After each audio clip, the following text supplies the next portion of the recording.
Sabi ko mag-i-edit eh. Magbabay. Hello ka mo. 1, 2, 3. Hello ni. Ito na naman kami ni Indak. Oo nga pala. Gusto mo nga pala yung mahaba. Kagagaling ko lang kaya ng trabaho. Kakauwi ko lang. Five lang ako ngayon. Kaya ito, nagkaroon ng time para makapag-video. Sorry talagahan kasi sobrang late.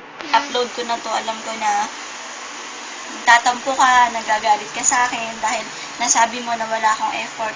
Pero gusto kong malaman mo na hindi kita nakakalimutan sa bawat oras, sa bawat sandali.